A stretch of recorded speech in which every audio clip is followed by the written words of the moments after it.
Seja bem-vindo a mais um episódio da segunda temporada do Mapcast. Hoje eu vou conversar com a Carolina Menabó, advogada, e eventualmente eu vou dar uma coladinha aqui, porque para nós leigos pode ser um assunto complexo, mas que hoje, muito provavelmente, eu vou sair daqui com muitas dúvidas sanadas e com muita mais clareza sobre esse assunto, que é os cuidados que nós devemos ter na aquisição de imóveis. Carol, gostaria que você se apresentasse e, primeiramente, muito obrigada por estar aqui. É um prazer tê-la aqui. E fale um pouquinho mais sobre a sua profissão e qual que é o nicho que você atua. Oi, Ju. Boa tarde. Eu gostaria de agradecer a oportunidade. É um prazer também estar no Mapcast. Uma honra aqui. A minha atuação, eu sou advogada, né, há mais de 10 anos, sou mediadora extrajudicial, sempre atuei na área civil, empresarial, atuo atualmente com regularização de imóveis. É um nicho de mercado importante porque toda hora uma operação está acontecendo. E alguns cuidados eles devem ser tomados para evitar o prejuízo. E a atuação do advogado é essa. É prevenir o prejuízo, minimizar o risco. O advogado está sempre nessa frente de dar uma orientação. Enfim, um ponto importante para o sucesso de um negócio, né? Sim, e eu vejo você falando sobre esse assunto, com as experiências que eu já tive, como faz diferença ter um atendimento de alguém que a gente realmente se conecta e que tem um olhar mais humanizado para isso, né? Porque é bastante técnico e se a gente não tiver essa atenção, fica muito mais difícil evoluir com a situação, não é? Sim, com certeza. E o atendimento, a questão do caráter humanizado, ela é importante pelo seguinte: às vezes a pessoa vê um preço muito convidativo para a aquisição de um imóvel e ela está muito feliz, muito animada com essa compra. Só que ela não pensa no risco que isso pode trazer para ela e às vezes aquele capital que ela está investindo é o único que ela tem para a aquisição de uma casa, por exemplo, um apartamento. Então, isso tem que ser bem estruturado, tem que ser bem pensado, tem que ser tomadas algumas cautelas para que essa pessoa não se frustre lá na frente, porque acontece da pessoa perder o imóvel, dela perder o dinheiro que ela investiu. Então, tem que tomar os cuidados necessários, né? Sim, e isso é gravíssimo, o que a Carol disse. Você pode realmente perder o seu imóvel. Sim. E a gente não está falando de perder um pacotinho de bala, a gente está falando de um volume de dinheiro alto, né? De alto valor agregado, que muitas vezes é o dinheiro que aquela pessoa poupou a vida inteira, toda. Né? Com certeza. E por falta de alguns cuidados, isso pode acontecer de maneira ruim. E quais são esses cuidados? Assim, Ju, a gente não pode falar que um negócio... por mais que você tire todas as certidões, você verifique todos os documentos, uma compra e venda, ela sempre tem risco. Mas, assim, alguns cuidados, eles devem ser observados. O primeiro cuidado: quem está te vendendo esse imóvel realmente é o proprietário desse imóvel? É a primeira coisa que você tem que saber. Você tem que tirar uma matrícula atualizada desse imóvel para você saber se quem está te vendendo realmente é o proprietário. Analisar a matrícula, eu não sei, assim, não sei se todo mundo é da área, né? Mas o que é a matrícula? É uma ficha que contém todos os dados do imóvel. Você consegue retirar no cartório de registro de imóveis e lá você vai ver quem é o atual proprietário do imóvel. Primeiro você vai ter a descrição do imóvel, se é um terreno, se houve a verbação ali de uma construção e virou uma casa, o proprietário hoje do imóvel, se nesse imóvel tem alguma hipoteca que foi averbada na matrícula do imóvel, se nesse imóvel tem alguma penhora. Então, assim, são várias cautelas. Por exemplo, quando você doa um imóvel para alguém, o doador ele pode inserir uma cláusula de que esse imóvel é inalienável. O que é inalienável? Ele não pode ser vendido. Então, quem recebeu esse imóvel, o proprietário, pode estar numa situação que ele não pode vender o imóvel e ele está vendendo. Então, a análise da matrícula é extremamente importante. A primeira coisa que você tem que fazer é a obtenção desse documento de forma atualizada, no máximo 30 dias, e para você verificar tudo que está ali. Porque na matrícula, nas averbações, nos registros, é dada publicidade para terceiros. Então, se você tomou ciência de que tinha um problema naquele imóvel já na matrícula, e mesmo assim você adquiriu esse imóvel, você está assumindo esse risco. E você está ciente que você pode perder lá na frente. Eu estou falando de uma cautela, a primeira. São várias outras que você tem que tomar. Outra coisa muito importante, você tem que olhar a figura de quem está te vendendo. O vendedor. Você tem que ver se é uma pessoa idônea, se é uma pessoa que financeiramente está numa situação estável economicamente. Então, você vai ter que fazer, entre aspas, né, uma varredura na vida da pessoa. Por quê? Você vai ter que tirar certidões de distribuições de processos cíveis, criminais, fiscais, da Justiça do Trabalho em nome dessa pessoa. Se ela, inclusive, participar de uma pessoa jurídica, você vai precisar obter também as certidões da pessoa jurídica. Você vai ter que ter a cautela necessária também para saber se essa pessoa é casada. Por quê? Se ela for casada, ela só consegue te vender o imóvel se tiver outorga do outro cônjuge. E o que isso significa? Que se ele não anuir, você tem uma nulidade, entende? Em que sentido? Me explica melhor, porque eu sou muito leiga em relação a esse assunto. Sim. Se a pessoa for casada, ele precisa de...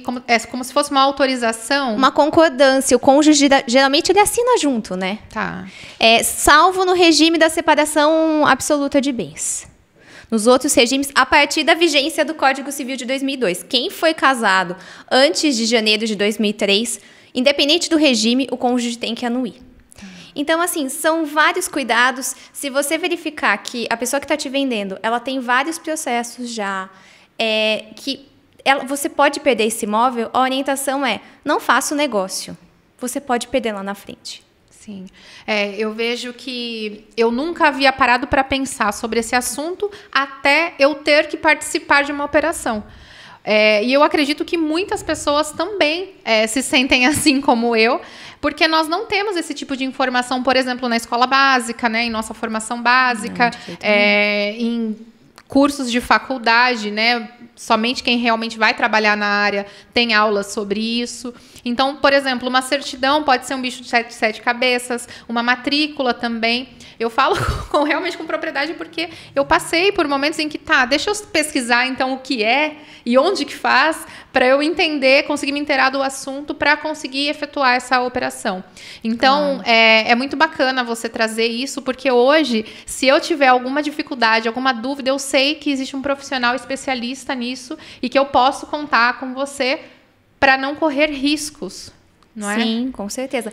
Assim, Ju, o Código Civil, ele protege o terceiro de boa-fé que adquire um imóvel que depois ele está sendo discutido num processo, por exemplo. Na seguinte hipótese, quando você vai pedir as certidões de processos cíveis, criminais, enfim, na Justiça do Trabalho, você pede essas certidões e você vai verificar nessas certidões exatamente no local da situação do imóvel e no último domicílio do vendedor.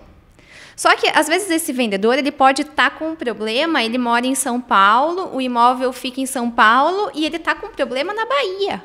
E você não sabe desse problema na Bahia. Por isso que eu ressalto que a operação ela nunca vai ser totalmente segura, no sentido que você não tem como extrair certidões e ter conhecimento de processos aí no Brasil inteiro. Sim.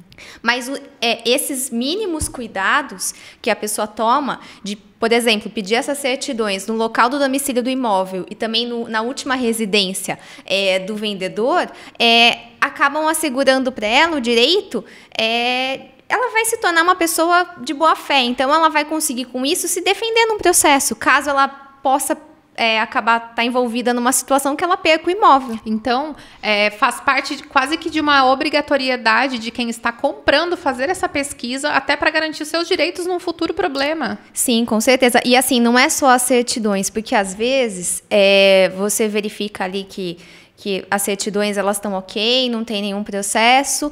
Só que essa pessoa que está te vendendo, ela pode ter um problema ali, começar a entrar em dívida com várias outras pessoas e esse imóvel precisa ser comprometido, né? Se for o único imóvel que essa pessoa tem, pode ser alvo de penhora, enfim, você vai ter muito problema. Exatamente. Então, assim, a questão da saúde financeira da pessoa que está te vendendo, ela é muito importante. Sim, e é algo que provavelmente, dependendo do tipo de imóvel que é comprado, vamos supor que é um imóvel para uso próprio, no calor da emoção de poder adquirir um imóvel, muito provavelmente as pessoas acabam esquecendo disso. Sim, com certeza. E nessa questão da perda do imóvel, quais são os tipos de situações em que essa pessoa pode acabar perdendo? Assim, eu vejo situações que falta um pouco de cautela, sabe? Eu não vejo muitas pessoas fazerem isso no mercado, mas é extremamente importante. O quê? Por exemplo, você vai fazer um compromisso de compra e venda com uma pessoa.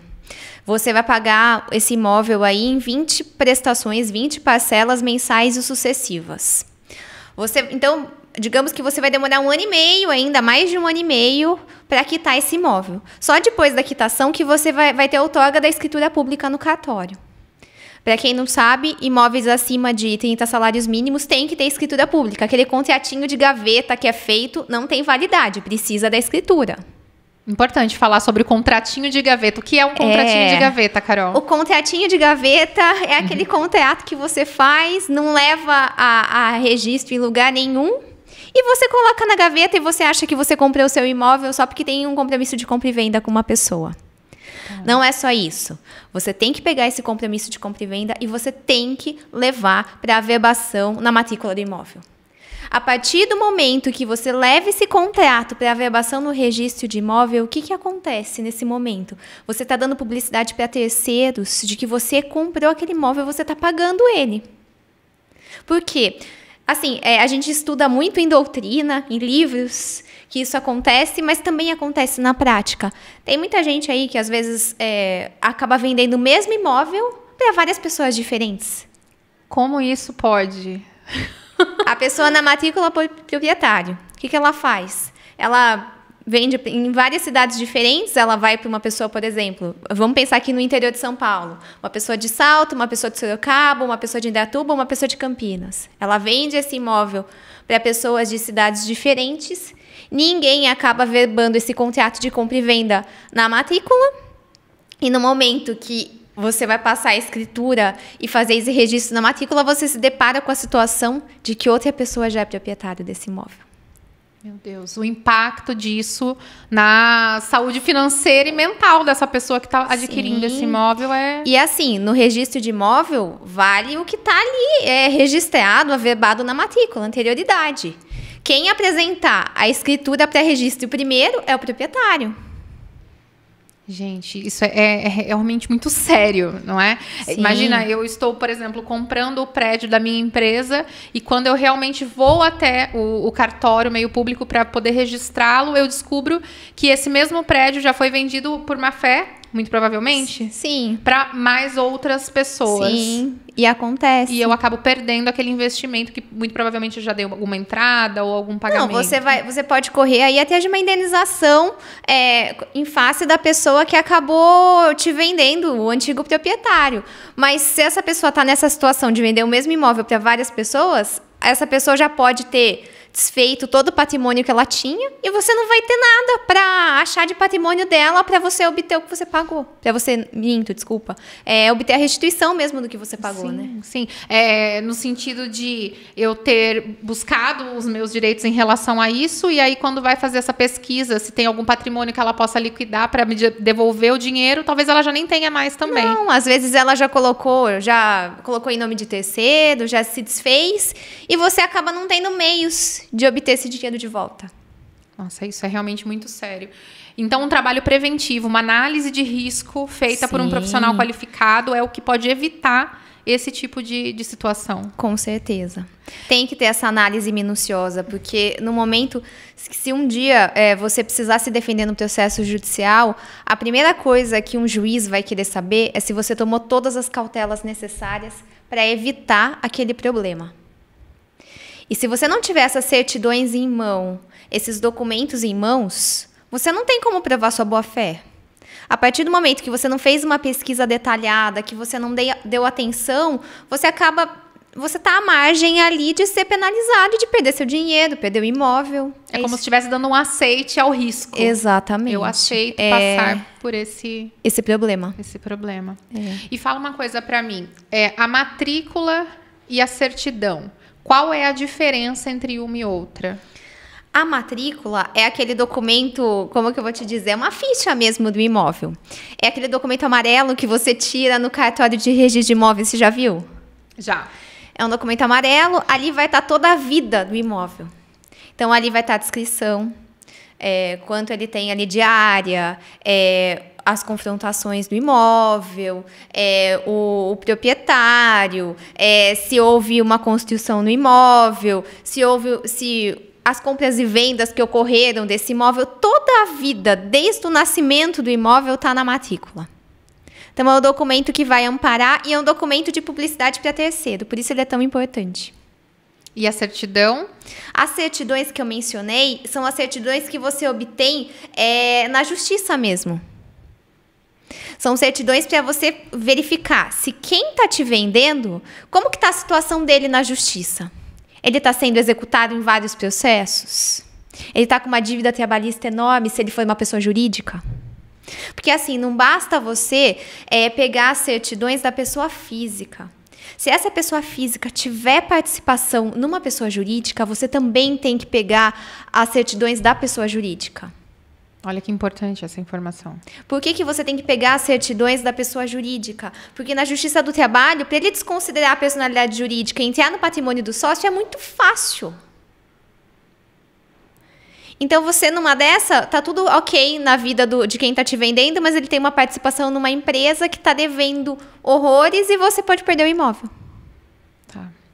E quais são os tipos de configurações que podem ocasionar essa perda do imóvel? Uma você disse agora que é a questão da sociedade e empresa. Sim, e com quais certeza. outras possibilidades? No sentido do casamento também, não é? Ah, sim, com certeza. Uma outra hipótese que eu não tratei aqui é a seguinte. Às vezes você compra um imóvel que ele foi vendido de pai para filho. Nessa hipótese, o que tem que ser feito? Você tem que analisar se essa pessoa que comprou o filho, ele tinha irmãos, se todos os irmãos anuíram essa operação.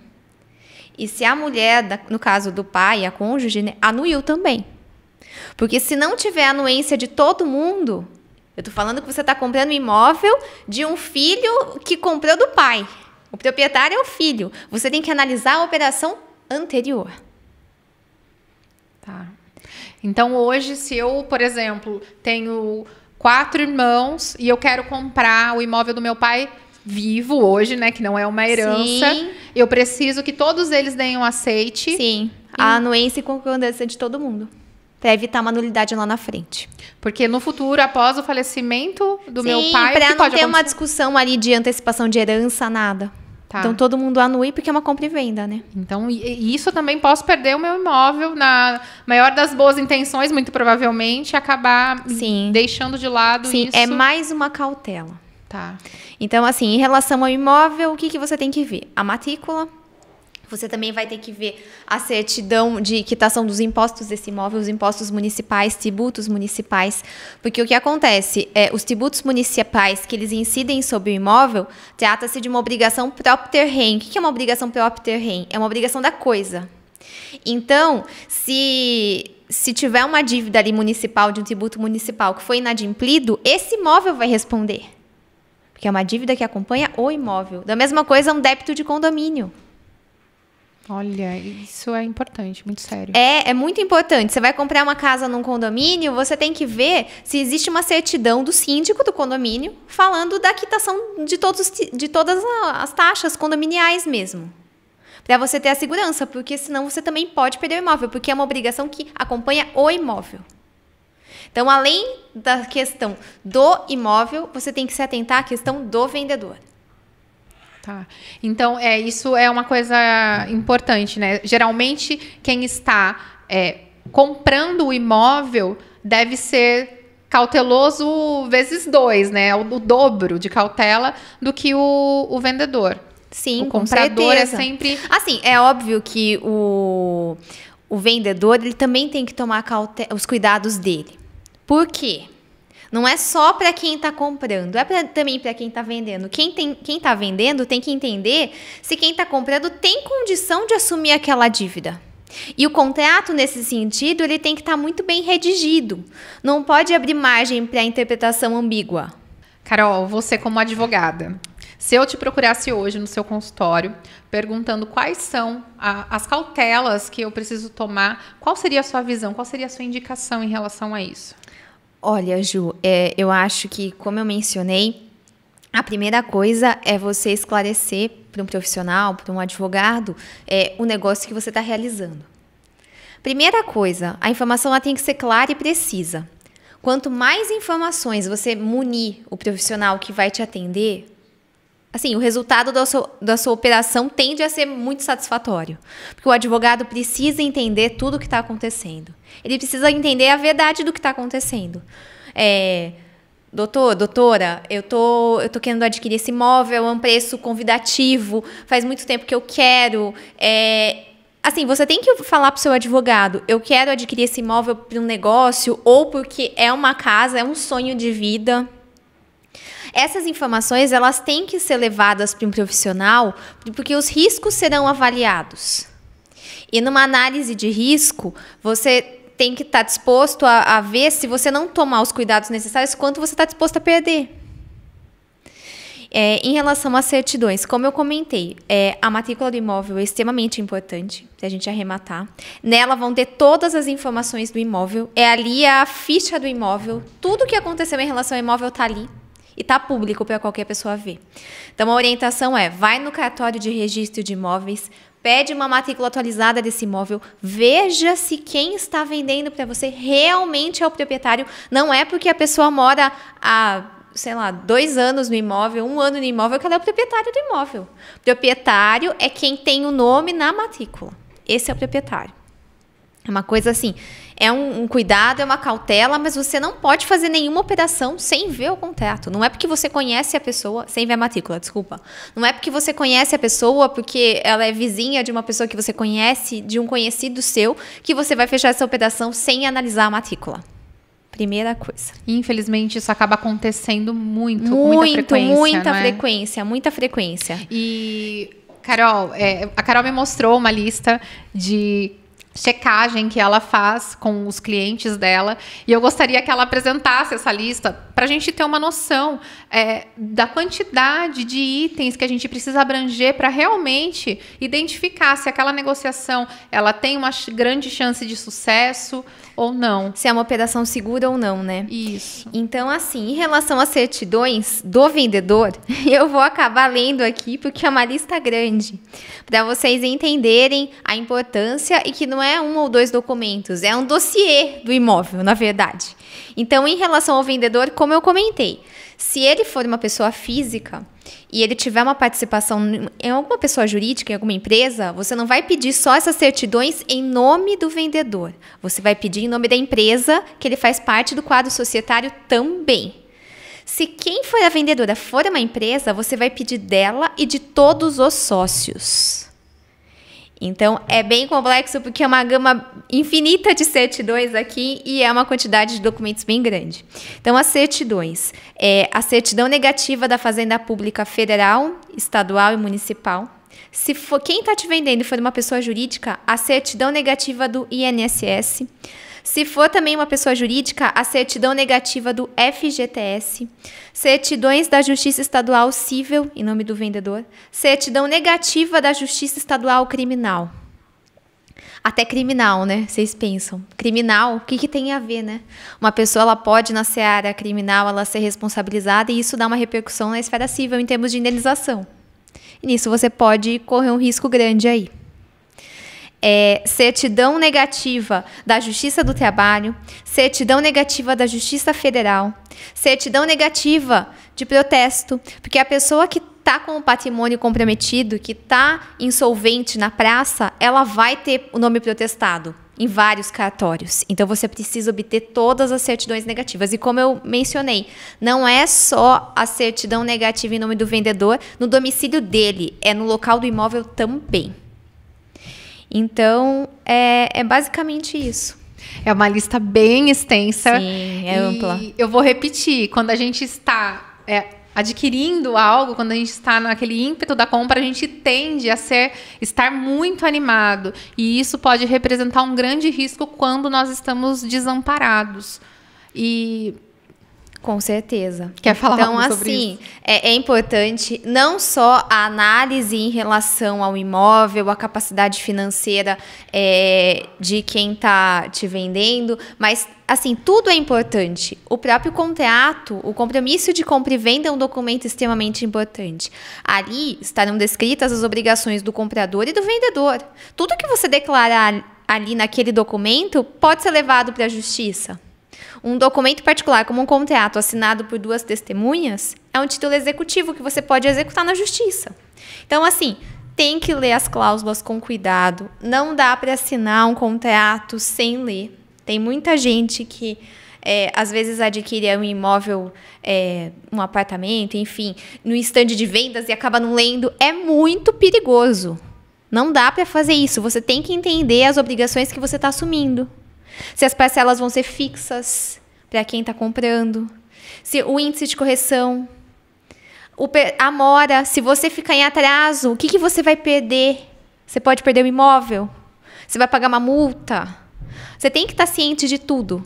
Porque é um perigo, né? É risco, né? De repente chega um boleto lá na sua casa para pagar e você não sabe nem de onde veio por falta de leitura. Exatamente. Às vezes, não, por exemplo, às vezes você compra um apartamento ali, você acha que você vai receber ele com piso, com revestimento. Você não leu o contrato, quando você vai ver, não tem nada do que você pensou que tivesse e você ainda vai ter que arcar com aquele custo ali. Porque estava descrito no contrato e você não leu. Então, é muito arriscado. Não dá para fazer nenhuma operação sem leitura do contrato. E, assim, a pessoa que tem dúvida, procura uma pessoa da confiança, um profissional especializado para poder dar uma orientação segura, correta. Sim.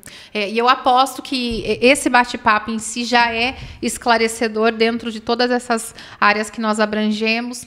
E a leitura do contrato, eu, como leiga, digo, às vezes pode passar algo batido. E para uma operação eu me sentiria muito mais segura com você me amparando do que realmente fazendo somente a leitura e falando, não vi nada demais aqui. Pode ser que passe despercebido também. Com certeza. E assim, o que não está no contrato não está no mundo, né? Tem muita gente, eu escuto muito, porque na negociação ele falou para mim que eu poderia, que estava certo isso. Eu tô sabendo que tem um problema, mas eu não vou colocar no contrato porque a gente vai se resolver. Gente, não funciona assim. O que não está no contrato, você não vai poder levar para a justiça e falar que existia uma outra disposição. Tem que estar ali. Sim. Viu um problema? Viu uma questão importante? Considera a inclusão dessa questão no contrato. É muito importante, isso é muito sério. Porque quando você está fechando um negócio, naquele ânimo positivo, feliz, a tendência é que você está feliz, a outra parte também, enfim. Não tem nenhuma animosidade, nada ruim entre vocês naquele momento. Depois, quando o negócio lá na frente, uma pessoa começa a ter uma dificuldade financeira, não consegue pagar, enfim, que os ânimos vão se abalando, aí você só tem aquele documento para você se respaldar. E é um respaldo para ambas as partes, para comprador, para vendedor, em qualquer negócio jurídico. Sobre essa questão da compra, a gente está colocando muito a questão de quem está comprando um imóvel, sobre as responsabilidades e os cuidados que ele precisa tomar. Mas quem vende também tem responsabilidade nessa questão do contrato, principalmente nessas questões do boca a boca, do falado que não foi escrito. Exatamente. Por exemplo, Ju, você sabe que o imóvel tem um problema, você avisa quem está comprando o imóvel desse problema e você não coloca no contrato que essa pessoa tem ciência de que esse imóvel tem esse problema e está ciente e assume o risco. Lá na frente, essa pessoa pode te acionar falando que não sabia daquele problema e você vai ter que brigar no processo para ver quem está certo e quem está errado e você pode até ser penalizado a ponto de ressarcir ela uma indenização aí por danos materiais, por exemplo. Então, o contrato é um instrumento de segurança entre as partes e ele faz lei entre as partes. O que é fazer lei entre as partes? O que você pactua com uma outra parte, você coloca como condição no contrato, é o que está vigente.